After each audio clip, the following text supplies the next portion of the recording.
महाप्रभुंकर एकादशी परदिन जो द्वादशी तिथि रही थाए जहां गरुड़ द्वादशी बोली कही थांती तेणु रथारूढ़ अवस्था महाप्रभु को स्वतंत्र भाव में प्रपानक बा पणा निवेदन करा जाए। एथिरे कदली छाची छेना दुग्ध मसला एगुड़िक पड़िकी प्रस्तुत होता है। बड़ बड़ हांडी जोटा कि महाप्रभुंकर अधर बा ओष्ठ प्रदेश पर्यंत ता मुख रही थाए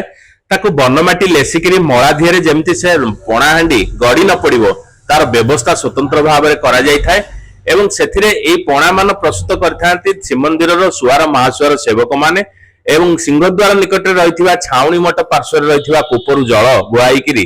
ये पणा को प्रस्तुत करा जाए। तेणु महाप्रभुंकर अधर स्पर्श करुथुवारु ये पणा को अधर पणा बोली मध्य कुआ जाए कहीं महाप्रभु अधर लगेकरी ताकू पान करिथांती एवं पान कला परे भोग लागिला परे पूजा पंडा सामंत मानक द्वारा ए पणा हांडी को काठ फालिया पिटी दिया जाए बाड़ी दिया जाए इतस्तत जमती रथर चतुर्पार्श्व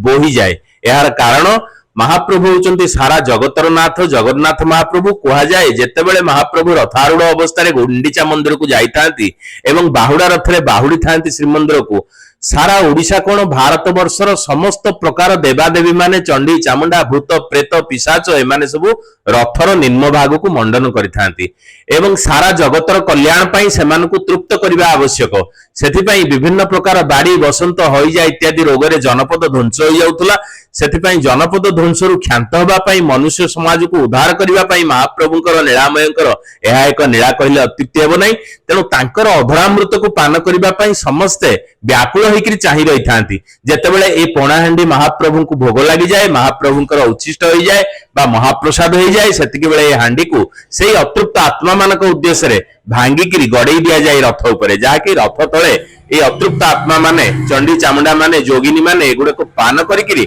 अत्यंत संतोष मन रे निज निजर स्वस्थान को गमन करथान। भक्त माने तो जानू नाहंती जो माने से माने रथ तले मध्य रही थांती विभिन्न प्रकार जरी पॉलिथिन टिफिन एगुड़िक संग्रह करथांती कहीं महाप्रसाद महाप्रभुंकर जोटा भोग लगी गला ताकू पाइबा को किबा न चाहिमो किंतु प्रकृति रे देखिबा को बोले एहा सेही अशरीरी आत्मा मानक पई उद्दिष्ट जो माने मुक्ति प्राप्ति हबा पई मोक्ष प्राप्ति हबा पई से माने जुग जुगरु